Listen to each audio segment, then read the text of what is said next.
welcome back to my channel. I asked you guys on Instagram a couple days ago what you wanted to see in my next video, and the majority of you voted for my birth story. Also, I do have my son Jackson on a monitor, so if I keep looking in this direction, I'm just checking in on him, just so you know. Oh my gosh, where do I begin? So my son Jackson was born on September 3rd at 4:30 p.m. and everything started on September 2nd at 2:30 a.m. So it was a really long labor. So I started having contractions at 2:30 in the morning. My husband and I tracked them for an hour just to see like how frequent they were, you know how that works. After an hour, they were getting pretty consistent. I don't remember how close they were together at that point, but they were getting pretty consistent enough to call the doctor and be like, hey, this is what's going on. When we called the doctor, she's like, yeah, maybe give it, another hour and see. So we gave it another hour and the contractions were still going. So we called her back again and she's like, yeah, go ahead and head to the hospital. It sounds like you're in early labor. We were like, okay, cool. This is it, right? This is the exciting moment. So here we go, it's game time. We unfortunately are not able to get into the hospital that we wanted, which also means that we wouldn't be getting the doctor that we had been working with the entire pregnancy, which was a super big bummer. They took us to a hospital called United, which is in St. Paul, Minnesota. And we were not a fan, not big fans of that hospital. And the main reason was because of the nurses / midwives. We got into a room and they hadn't admitted me yet. And there was a whole thing about doing a certain test. If you know, something that has a lot to do with 2020, you know what I mean? And here's my thing. I hate things going up my nose, okay? I have a thing. That's my thing, okay? I freak out when things go up my nose. I don't know why I'm like that. I just am. It freaks me out. I would rather have to dig around in my eyeball. Okay, it's gross, but I would rather do that compared to putting something up my nose. I'm just weird about it. Literally, when I was a kid, they did, I think it was a strep test or something on me. And I mean, I was a kid, but I was old enough to obviously remember this. The nurse had to stick something up my nose, and I kid you not, I punched her. Straight up punched the woman, and my mom was like, Erin! I'm like, I'm so sorry. It was just a reflex. Anyway, so I don't like things going up my nose. So if I don't have to, I won't. Nothing against midwives. We ended up going through 2 of them. So the first one we got to, she was interesting. Every time I would have a contraction, and some people like this. I personally did not. It's not my style.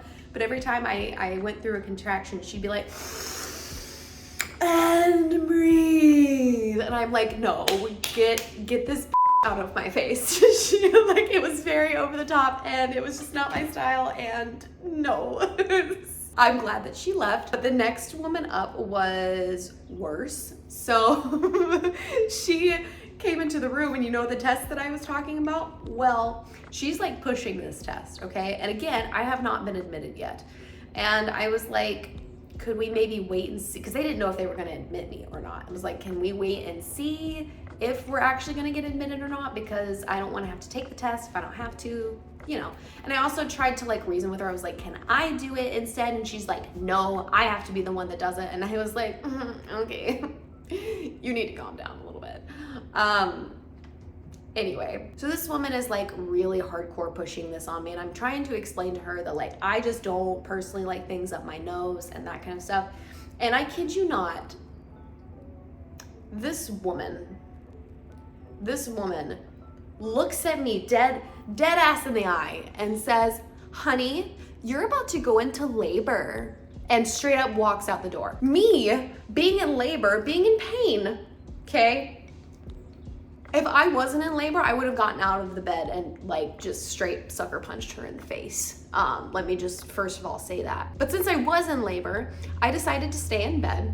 And even before she could shut the door, I looked at my husband, Tyler, and I said, that needs to change her attitude. And let's just say that she came in with a very different style of approaching me about certain subjects, okay?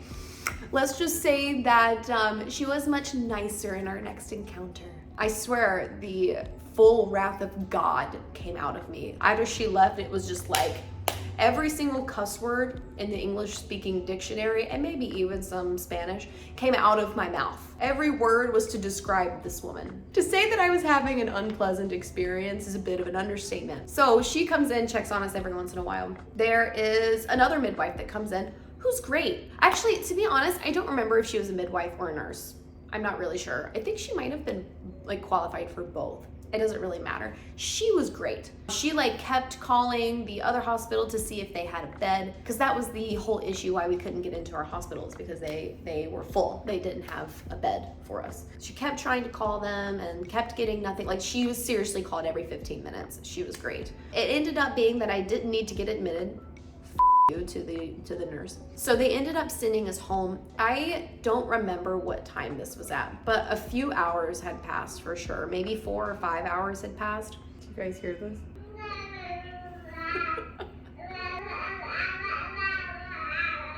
So they end up sending us home.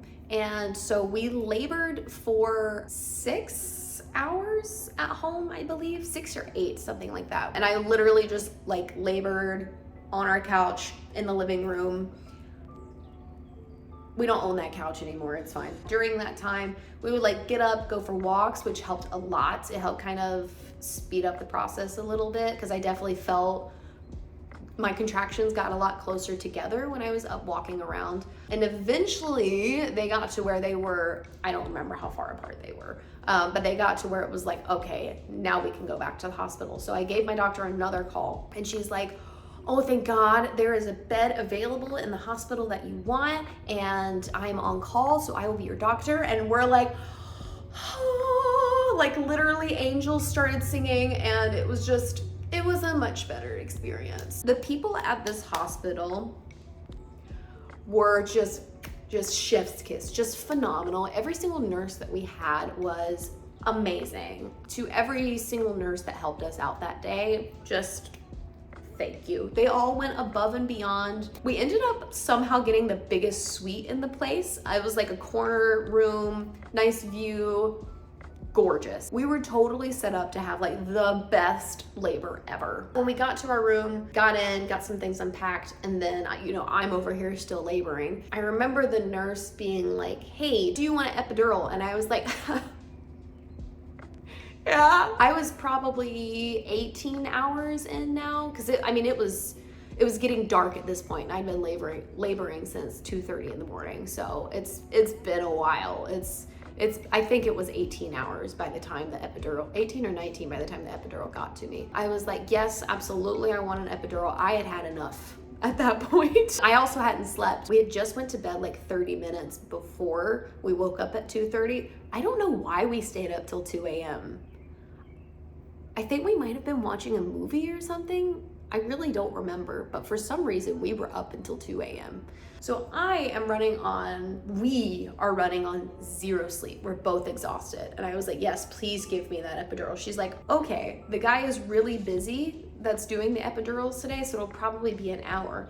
Do you want something to take the edge off a little bit? I was like, sign me up, please. She's like, okay, here you go. Let me tell you, when she pushed that into my IV, I believe that my exact words were, wee. The room started to just, Tyler's laughing at me so hard because I'm all loopy now, and yeah, it was a great time. So with the help of that, I was able to actually get some sleep. Of course, the contractions would wake me up here and there, but I got to sleep through a good portion of the night. Tyler slept on the couch beside the bed. He never left my side. Whenever we needed food, he would go get it and come back as soon as possible.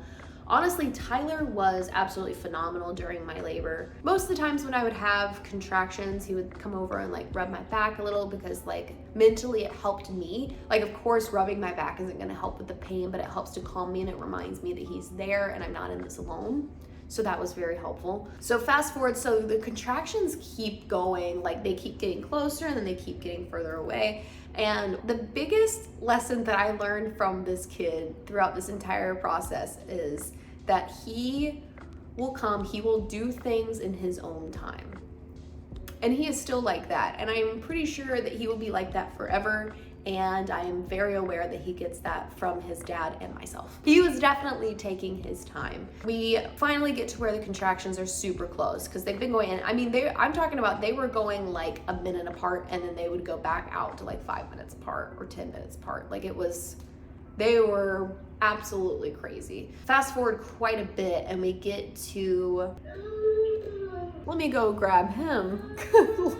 Okay, we're gonna see how this guy does just sitting here. We'll get to the active labor now. So we're finally ready to push. Thank God. We called the desk and I was like, hey, I'm ready to push. And they were like, okay. They called my doctor and they called my nurse to come in. I'm waiting and I'm like holding back pushing. And let me tell you, that's like torture. I'm like, you can imagine. I don't want to start pushing without anyone there.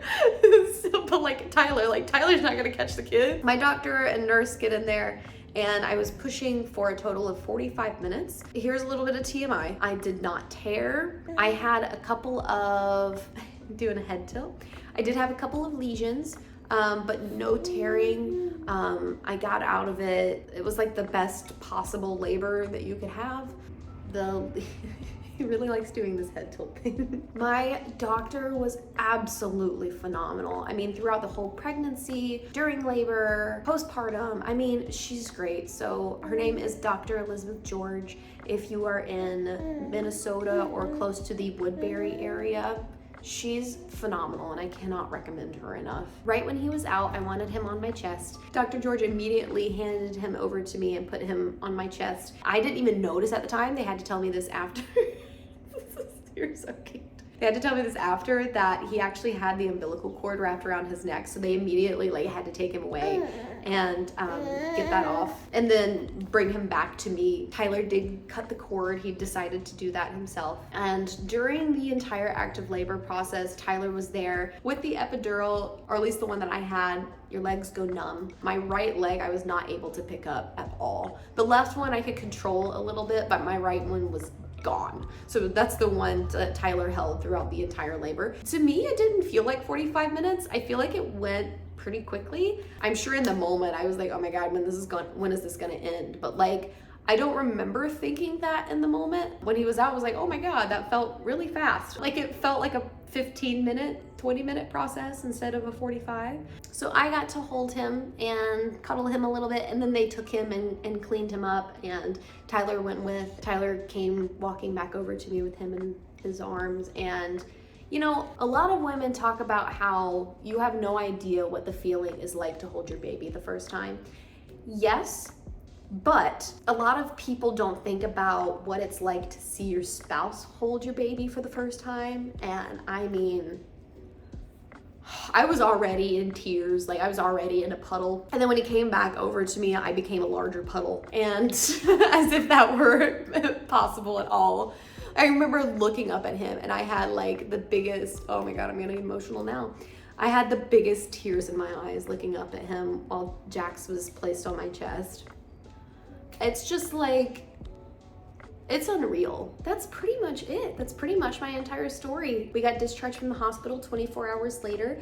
We brought him home and we met all 3 sets of his grandparents, which was really exciting. While we were in the hospital, we had some pictures of him taken. Here's a few. They were taken by our friend Tori. She's done all of his photos. She did my maternity photo shoot. She's done a few workout photo shoots for us, so wanted to give her a little shout out. I think that's pretty much it. Thank you guys so much for watching. I want to hear your birthing stories. So if you have had a child and you would like to share, I would love for you to share. Please leave it in the comments below because I would love to read them. Thank you guys so much for watching, and we'll see you, or I will definitely see you in my next YouTube video. Bye!